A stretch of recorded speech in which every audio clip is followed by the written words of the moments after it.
Dabarim, chapter by chapter, verse by verse. All right. Shabbat Shalom again, everyone, and welcome back to our Torah study. This afternoon, we'll jump back in to Deuteronomy 24, where we left off.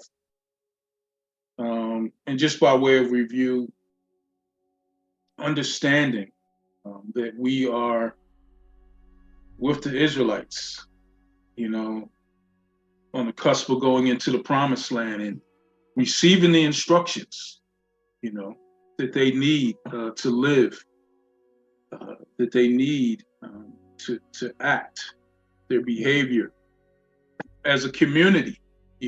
These things are important for them to understand, how to dwell with one another, how to commingle, how to serve one another, how to be respectful of one another, how to be responsible, not just for your actions, but as a community.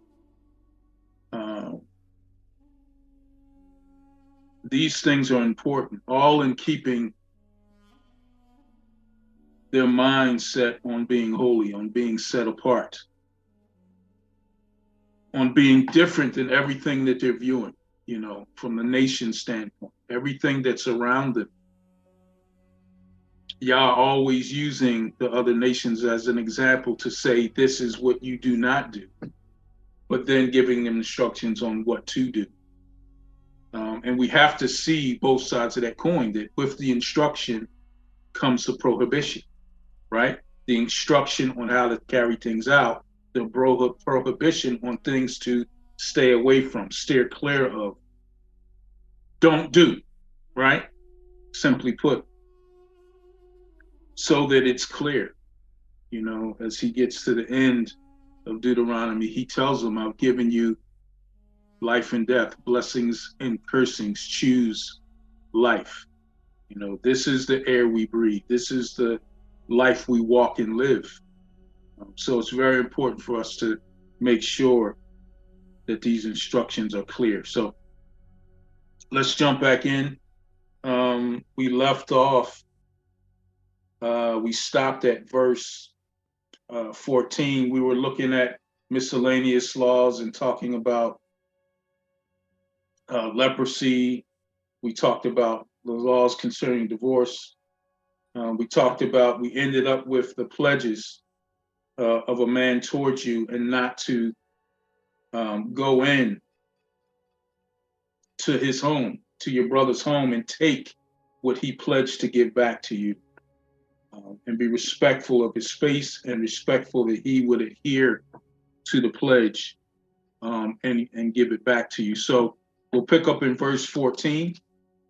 If I can get a reader to read from Sheena, to read from verse 14 to the end of chapter 24, verse 22. So verse 14 to verse 22, and then we'll discuss it. Do not oppress a hired servant who is poor and needy of your brothers or of the stranger who is in the land within your gates. Give him his wages on the same day, and do not let the sun go down on it, for he is poor and lifts up his being to it, so that he does not cry out against you to Yahuah, and it shall be sin in you. Fathers are not put to death for their children, and children are not put to death for their fathers. Each is to die for his own sin. Do not twist the right ruling of a stranger or the fatherless, nor take the garment of a widow. But you shall remember that you were a slave in Mitzrayim, and that Yahuah your Elohim redeemed you from there. Therefore, I am commanding you to do this word. When you reap your harvest in your field and have forgotten a sheaf in the field, do not go back to get it. Let it be for the stranger, for the fatherless, and for the widow, so that Yahuah your Elohim might barak you in all the work of your hands. When you beat your olive trees, do not examine a branch behind you. Let it be for the stranger, for the fatherless, and for the widow. When you gather the grapes of your vineyard, do not glean behind you. Let it be for the stranger, for the fatherless, and for the widow. And you shall remember that you were a slave in the land of Mitzrayim. Therefore, I am commanding you to do this work. Great job. What what stands out to you?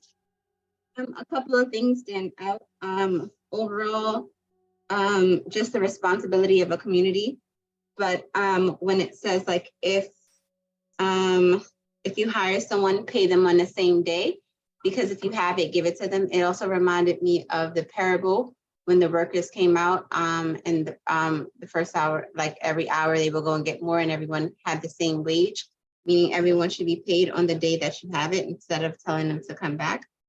And of course, everyone being responsible for their own sin. And understanding that he provides more than enough, so everyone should be taken care of. So you don't have to look behind you. You don't have to take every single sheep. You don't have to take every single olive. You have enough and you have extra to leave it for those in the community who need it. Great job. Great job. Very good. Anyone else want to add anything to this portion?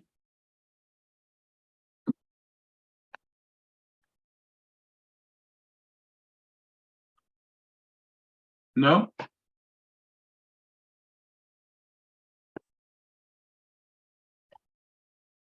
All right, let's look at it a little bit more deeply.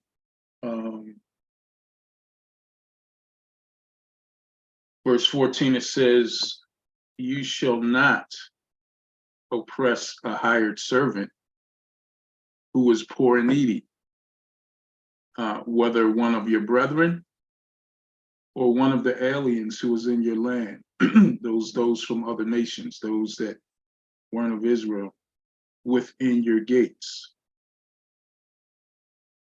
Each day you shall give him his wages and not let the sun go down on it, for he is poor and has set his heart on it. So they were to make sure that the laws surrounded and allowed property owners and laborers to receive due profit, for what they did. Their heart was set on receiving something at the end of the day. That's why they were there, to do the work, right? Don't let greedy actions or false pretenses to direct you. If you have it to give, then give it to them at the end of the day. This was to make sure that there was fair treatment and that everyone was paid their proper wages each day, right? Their life often depended on it. So wanted to make provision, the Father wanted to make provision for all of the nation to operate correctly. If you didn't do it, he says, lest he cry out against you and Yahuah to Yahuah, and it be sin to you. So keeping those things far from the forefront of your mind, to cheat. And there's going to be a lot talking about scales and measures and cheating, and hoarding, right? Doing too much, making greedy movements to store for yourself rather than make sure that everyone was taken care of. Like what Sheena said, the responsibility that you had to make sure that those in need, specifically those that were working for you, was just to them. Fathers shall not be put to death for their children, nor children be put to death for their fathers. A person shall be put to death for his own sin. So I thought we would get more people to chime in on this one, because a lot comes from this. You hear, some of these people on YouTube, some of you are probably familiar with, teachings maybe in the church that spoke of, There were bad teachings on ancestral sin. You know, if your grandmother was in witchcraft and a voodoo doctor, then you're cursed and your whole family's cursed. Things like this. But the Bible doesn't teach those things. The Bible is opposite of that. You know, and a lot of this comes from, you know, what we have earlier in Deuteronomy, the regurgitation of the law. So let me get a reader to read Deuteronomy chapter 5, looking at Joshua. If you can look at Deuteronomy chapter 5,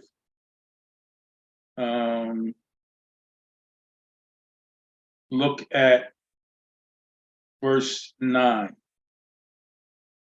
Deuteronomy 12, verse 9.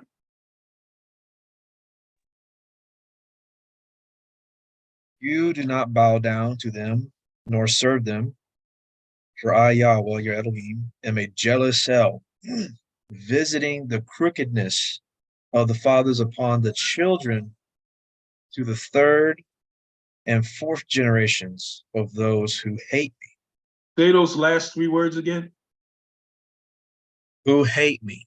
Right. So we see that there is a continuation of the same thought process of what he's talking about prior to. He's talking about idol worship. He's talking about those that are against him, right? So he will visit, meaning those that follow those same ways will be condemned.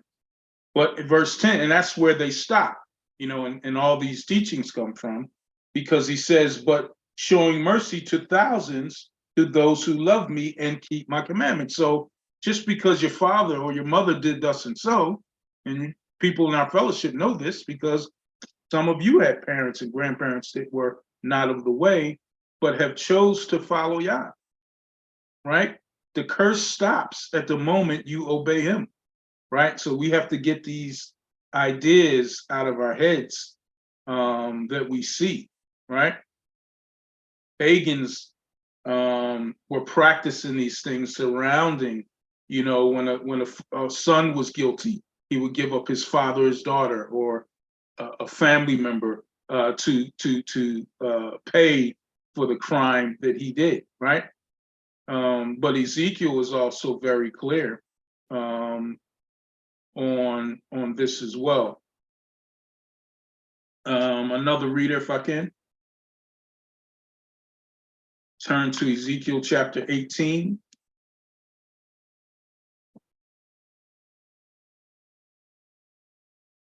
Brother Joshua again, Ezekiel 18, read verse 20 of Ezekiel 18.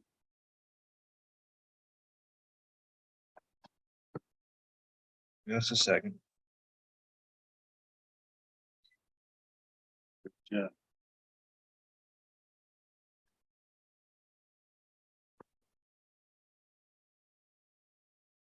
Trying to get y'all involved. Y'all kind of quiet today.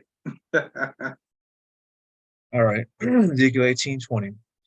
The being whose sins shall die, the son shall not bear the crookedness of the father, nor the father bear the crookedness of the son. The righteousness of the righteous is upon himself, and the wrongness of the wrong is upon himself. Praise Yah. So we see clearly there's no transferable evil. There's no transferable righteousness. If you know, my son, you know, does something contrary to what the father is telling him, he has to pay for that. If, you know, my father, you know, was living a certain way and now I'm living contrary to that, following Yah, I don't have to pay for what my father did, right?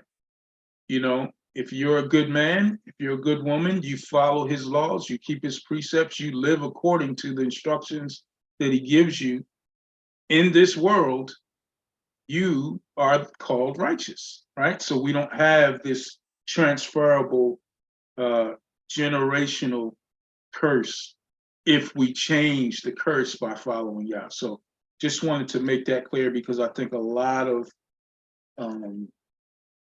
confusing teachings come out of that passage simply because they separate the two verses and don't show that they're both connected in Deuteronomy chapter 5, 9, and 10. So anyone else want to speak on that? Jadiel, Rick?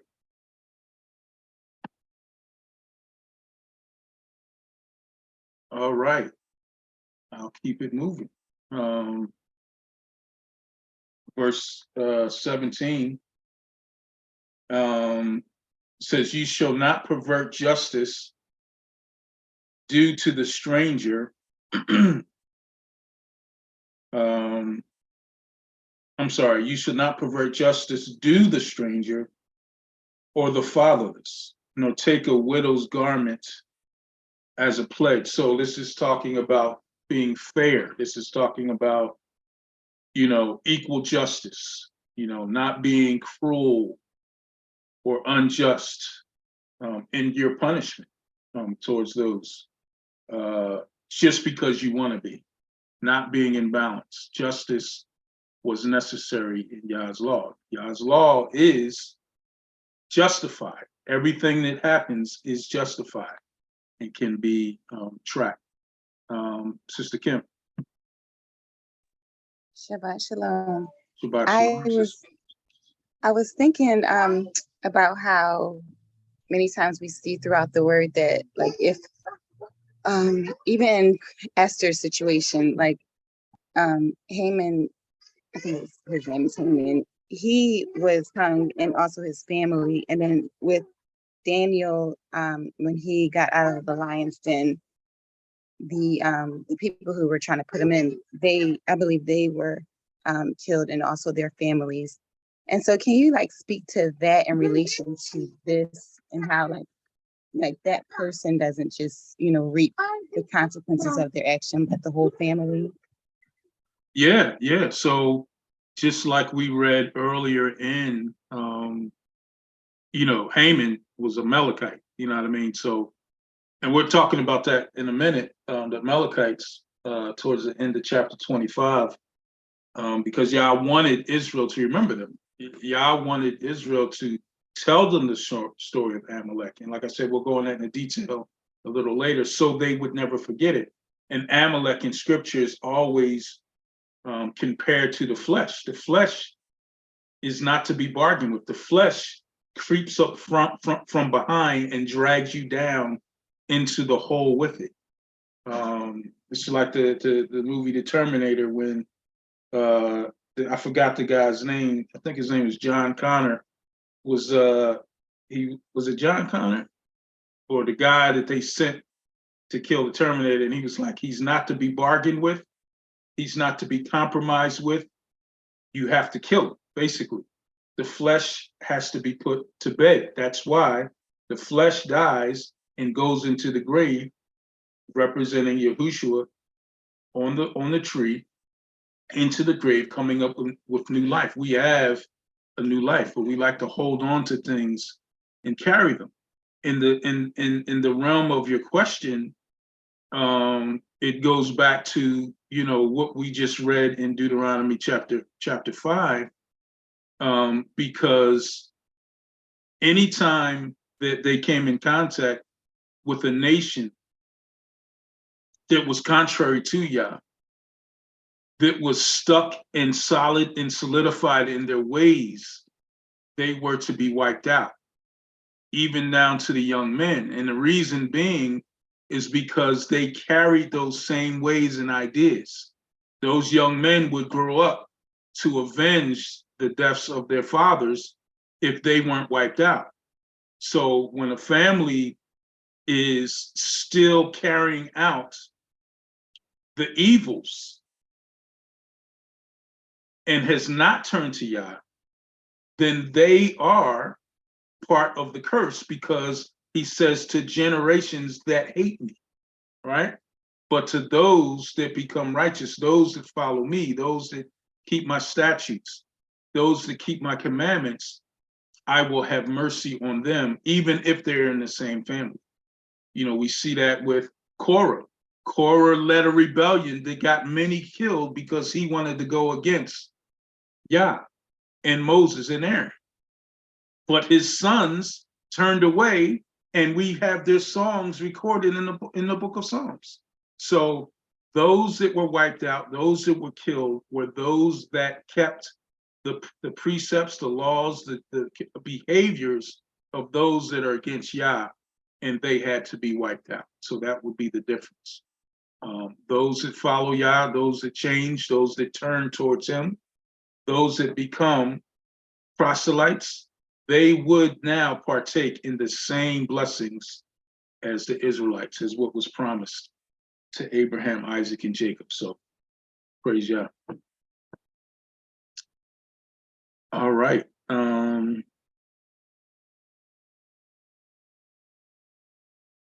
Where are we? We're in verse, we just read 17. So we're not to pervert justice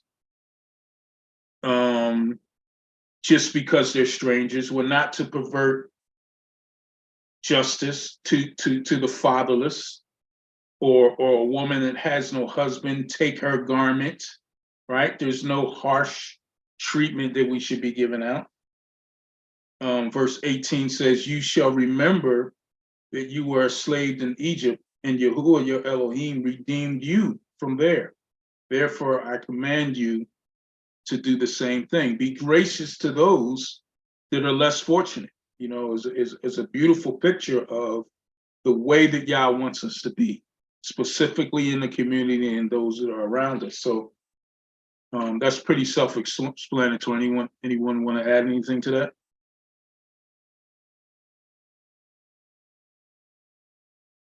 Y'all mad at me or something? Nobody saying nothing? All right, let's keep it moving. So in verse 19, something very important we need to understand about reaping.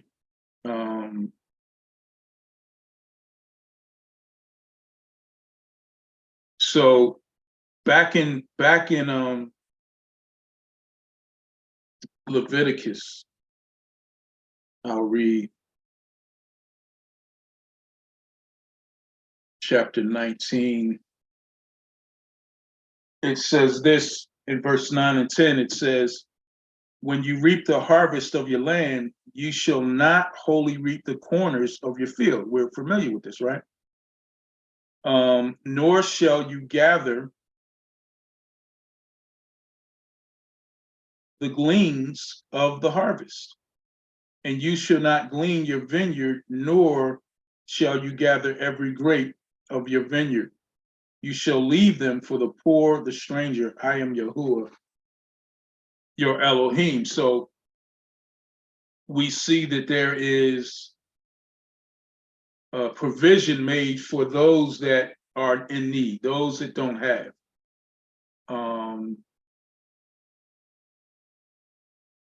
So when we get to Deuteronomy, he's saying, you know, don't forget those things. And he says, you know, when you reap your harvest in your field, so they've already been given instructions, and you forget a sheaf in the field, he's saying you shall not go back and get it, right? So you go through the harvest and you're supposed to leave, you know, corners, what we just read in Leviticus, for the needy. But if you forget something, if you forget to go down a line, leave it there. You know why? Because it shall be for the stranger, the fatherless, and the widow, that Yahuah your Elohim may bless you in all the work of your hands. When you beat your olive trees, you shall not go over the boughs again. I'm sorry. It shall be for the stranger, the fatherless, and the widow. So we clearly see that there is supposed to be left here something for those. You remember in the book of Ruth, Boaz Is that June was probably getting ready to share that? Yep, you read my mind. Yep, I know you. Boaz left, grain for Ruth, right? So we see these things, and it's clear that we're supposed to understand and follow, right? And this was also, when I look at it and the more I read it, I see that it also gives dignity to those that are receiving it. Because it's not like it was a handout or somebody brought something to the house. They had to go out to the field and they had to harvest it, and, in no way was it, for them. They worked, they got it, and they got what they deserved. So one of the things that,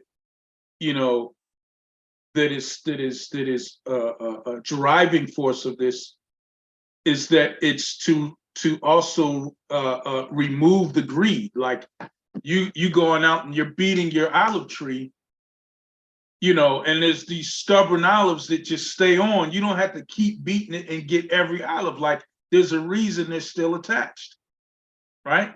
Keep it moving. Everything that falls, put it in a basket, harvest it, keep it moving. Everything else, leave for those who are in need. It was a very provisional movement by Yah. And it was to stay fixed in the mind of the Israelites. Praise Yah. Sister Kim?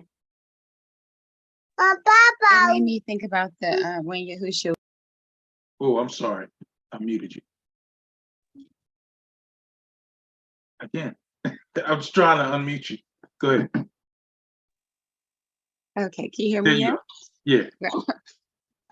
It made me think about when Yahushua was walking with his disciples. I don't know whether they were walking by someone's, outer field or not, but they were able to just pick what they needed for that time. Mm-hmm. Yeah.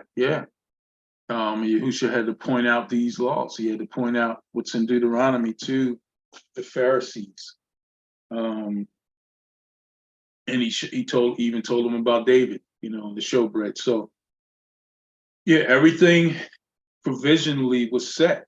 Yah knew this was a community. Some of these things that we're talking about, it's like, why did he have to say these things? Like, we should know, or they should have known these things. But he left no question about how they were to act, treat, and live according to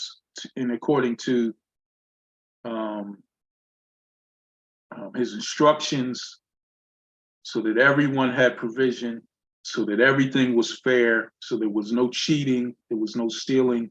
We're going to be talking about weights later. So all of these things were put into place so that you can have a clean society, right? These things are very important for our understanding. June. Shalom. Well, in addition to the Ruth, I was going to mention Ruth earlier, but also today there's farms that actually practice gleaning. There's one in Georgia, but the name escapes me. It was the one right next to where Sister Kanisha lives, but they practice that, where you can go and gather, like they do their harvest and they leave some for people in the community to gather. And imagine if we still did that today. I'm not trying to say it would eliminate world hunger, but it certainly would be a great practice, to a principle to do now. And even people who didn't have farms, if everyone just gave a little bit to others, Absolutely. Psalms 41, verse 1 says, "Blessed is he who considers the poor. Yahuah will deliver him in the time of trouble." And it's a natural act. It's a natural extension that Yah's heart, Yah's mindset is taking place in your life when you exhibit these characteristics. Like, it shouldn't be it shouldn't be that these things have to be pried from you. When there are people in need, I think there's protections involved from scamming and from people trying to take advantage. But those people that are in need, those people that are truly having difficulties, having hardships, we should be looking to extend to them in every way. Scripture, supports that idea. Brother Charles.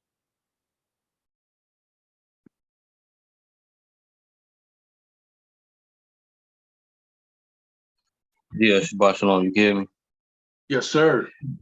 Yeah, when finally you get to speak, you just stole the verses, No, but yeah, I was just thinking about this is real funny that all this from 19 on down, 19 on down, 21, I'll be talking on the radio, and a brother cut me off the other day when I was talking about where these certain things come from, and I was saying, like, y'all said sin, and the definition of a sin is the transgression of the law, and that's all I said. I wasn't being direct like I was trying to teach. I got a little salty, so it made me look back and look at myself like, yeah, I need to, maybe y'all hadn't did this, but most of the time I'm talking to these people, I just say, I'm not trying to force nobody. But if you go back to instead of saying we're not under the law, and I hear y'all on this radio saying these things, like, if you would go back to the law, you would see a lot of the things that y'all complaining about. How can we help feed our community and all this? Well, go back to the law. Deuteronomy 19 says, hey, we wouldn't have sold our lands and all this different stuff. You would have places where you can leave your harvest and leave some for the poor and for the stranger. This is and because they hear me saying yeah, they probably thinking I'm saying this, but I'm telling you this because it's not just talking about Yasharal, it's talking about the stranger as well, people who are not even of the faith or whatever. So y'all take care of everybody, and people continue to say stay away from the law and all these things, and it's just like, man, that's all I had to say, brother. I just want to say that because the law covers a lot of these things, and if we go back to it, we'll find the source to where we get these things from in the New Testament. So praise God. Absolutely. I mean, I like what you said about, because this is not just talking about this is to the stranger, to the alien. Sometimes the act itself, is the gospel, cracks that hard shell that's around that heart of that person and opens them up. I shared this before, but when I first came into the faith, many years ago, this brother wanted to pull me with him, and just really, he said he saw something in me and he wanted me to kind of learn from him. Became a mentor of mine. We would go across the bridge. At the time I lived in Philly, we would go across the bridge to Camden, and we would go to this specific area where there was a lot of homeless people, and we walked up. I was with him and I guess another guy, and we walked up to this one brother, and he asked the guy, he said, what size shoes do you wear? So the guy told him, and we, there was a shoe store, I think a Payless shoe store, like right next door. So we went in, and he bought the guy a pair of sneakers, and the guy put them on, and he was crying and he was thanking him, and he like didn't want him to leave, and he was listening to every word he said from that point on. And I was like, well, why did you buy him a pair of sneakers? I said, you could have still told him those things. He said, because his feet were cold. And he wouldn't have been able to hear me worrying about how bad his feet were hurting. Me buying those shoes, his feet getting warm, now removed the distraction of the things that I wanted to say to him, you know, and I never forgot that. And, you know, like Brother Charles said, we have to be extensions, you know, of Yah. You know, people have to see, they have to, he said, if people see the light in you, it will draw them to me, right? Because they're gonna, well, where do you get that from? And well, what's okay, you get it from that, but what's his name? Who do you follow? Who do you worship? You know, it opens up those doors, you know. And Brother Charles, I would say to you, you know, in addition to that, you know, when you're on these stations, you know, also always make it clear to them, because it's very important, you know, for, you know, those that are still or stuck in a mindset, those that are stuck in a doctrine even, it's because it's been fed to them and they can't see any other way. Matter of fact, they're taught that if anybody comes and says something different to you, then there's something wrong with them. And they should check you and test you. But you always have to tell them you were there too until you understood how the law was the foundation and connects everything else that you read. And tell them that they're missing the biggest part, the heart of the book, if they're only using the peripherals and coming up with something new. Like, share your experience and your crossover with them, you know, and break those things that they believe. Tell them how you used to believe that too, until this first came to life. You know what I mean? Because you're going to get opposition no matter what. But if they can relate to your transition, if they can understand, okay, nah, this guy used to believe what we believe, something changed that. Well, what was it that changed you believing this way? You believing this road, this course, you believing this doctrine, you know, what changed? You know, and once you can connect that, then some of them will have the scales fall from their eyes. Not everyone, but some of them. And maybe that major dude will have the scale fall from his eyes, and then all his followers will start seeing. Next thing you know, they're going to be asking you for the join form for Assembly of Yahuah. So always keep that in mind when you're talking, because you have a platform also. It's their platform, but you also have the platform to share the truth, because I know you like doing those things. So don't forget where you came from. It's part of your story, right? And it helps bridge that gap, because there's a great chasm from your understanding to their understanding. A chasm can't be crossed without a bridge. Give them the bridge. Knock the ladder back down across the moat. Let them walk across that ladder. You know, it's going to be some spots they're going to have to walk through like a minefield so they don't fall off the ladder. Or maybe they'll have to go down on all fours and crawl across it to keep them safe. But it's a bridge, right? And then they'll see the truth. So just wanted to exhort you in that way, brother. You're doing well. Praise Yah. Verse 20. When you beat your olive tree, you shall not go over the boughs again. Don't go, if something doesn't fall off, don't go back. Leave it, right? It shall be for the stranger, for the fatherless and the widow. When you gather the grapes in your vineyard, you shall not glean it afterward. It shall be for the stranger, the fatherless, and the widow. And you shall remember that you were a slave in the land of Egypt. Therefore, I command you to do this thing. You know, and the idea, the picture is always to make sure that you remember that you are generous, that you are thinking of those that are in need. Yeah.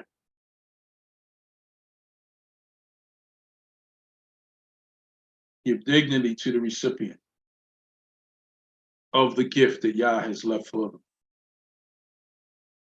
Then they'll understand, how can I just go into this field and why do you let us pick from your field?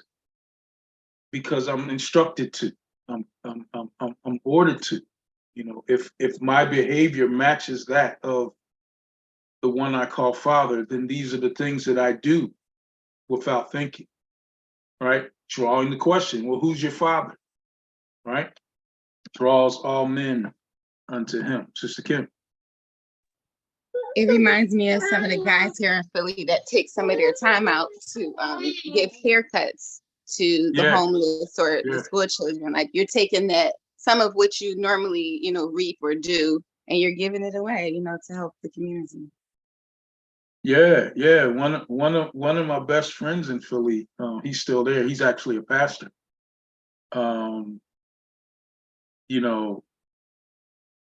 Very good brother. Me and him we used to go into the prisons together.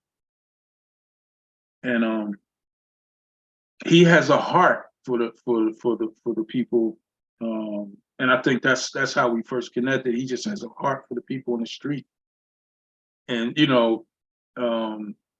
he doesn't understand yet what we understand. But I'm praying that one day he will. But he every quarter or every few times a year, he brings pounds and pounds of fish, opens the parking lot of his church and cooks fish and just gives it away. Doesn't charge a thing for it, primarily for the people in the community. And it opens doors for him. The community, that community knows who he is. They love him. And he's able to make that connection to them through his generosity. And one day, hopefully, he'll join us. But I would definitely like for him to meet, Rick and Jadiel at some point, just to have conversations with him. But I'm very familiar with the brothers who go around and give the homeless haircuts in Philly. I think they do it in DC too. But those attributes ought to be a part of our behavior as well. They don't have to look the same as everybody else's, but you can in some way, be a help and a blessing to those that are in need, when you are able to. Right? Praise Yah. Well, this concludes chapter 24 of Deuteronomy. We finished part 1, so this is part 2 of chapter 24. And then now we'll go into chapter 25. Toda Robah, praise Abba Yah, from whom all baraka flow. We hope this video encouraged you today. Don't forget to study to show yourself approved and be like the Bereans who tested everything, according to 2 Timothy 3:15 and Acts 17:11. We assemble every Shabbat and during the week with like-minded believers all over the world, virtually, and sometimes we gather in person for feast days. We have something for the whole family, including children. Discover more on our website at assemblyofyahuah.com, where you can apply to join, give the biblical assembly needs, and find many biblical resources to help you grow in your walk with Yah. To know when we publish new videos, subscribe to our YouTube channel. Jeremiah 33:3 tells us, call to Yahuah and he will answer you and tell you great and unsearchable things you do not know. Much shalom.